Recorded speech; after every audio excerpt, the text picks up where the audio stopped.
Yo friends, I did a video this summer talking about how I was using wood chips to smother my grass and make room for a food forest in my front lawn. I'll try to put a link to it up here. I just want to do a short update on that video for you today, an update about how this lawn performed for me this summer, how the wood chips did with the weeds. So just a refresher if you didn't get a chance to see that video a few months ago, maybe June, July, all of this front yard was grass. You can still see the remnants of that grass here. I haven't done anything in this area yet.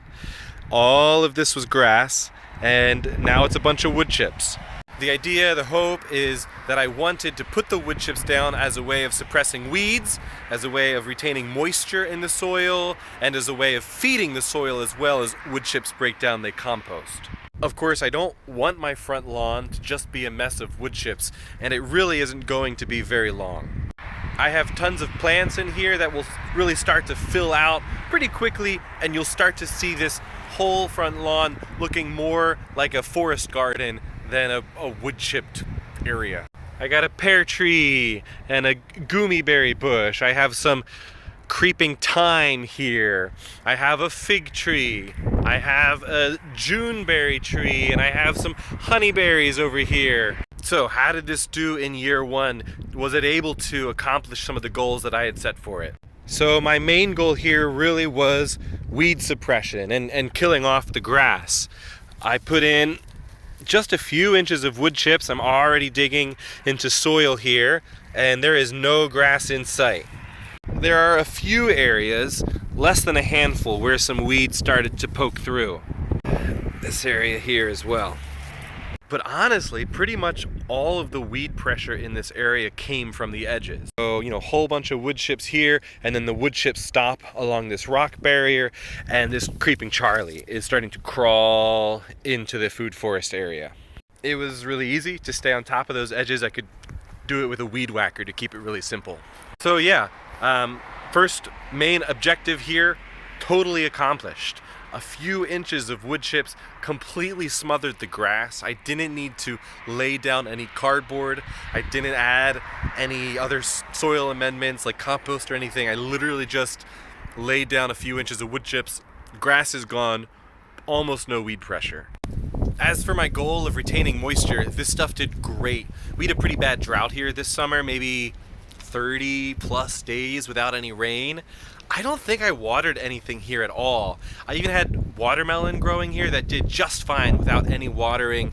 Maybe I went through and watered everything once. Honestly, the wood chips just retain so much moisture, and they prevent the soil from being in direct, view of the sun, and the sun evaporating moisture right off that soil. Now, as for feeding the soil and feeding the plants, that really won't happen for a few years. It's going to take some time for these to break down.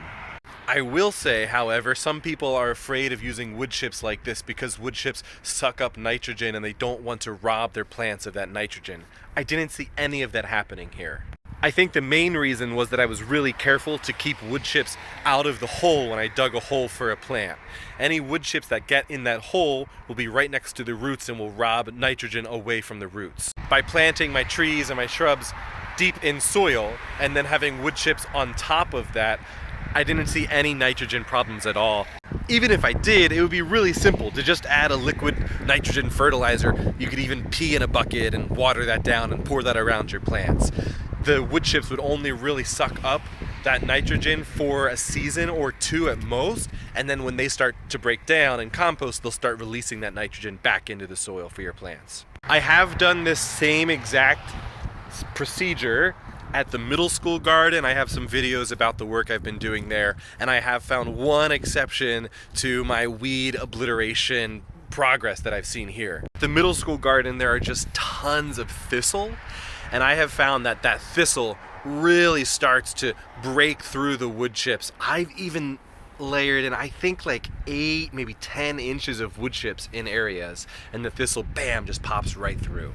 One of the main reasons for that, I think, is that thistle really thrives on compacted soil or soil that's been tilled a lot, pretty low energy soil. There's not much there in it. And that's what the middle school garden is like right now. So I think as those wood chips break down, as the soil starts to heal itself, and as the soil starts to be fed by the wood chips breaking down, I don't think the thistles will have as much control in there. So yeah, I highly recommend this process. The wood chips were completely free. All it took was, hours of my time. But you could invite some friends over, make the process go a lot smoother. Have a great day, friends.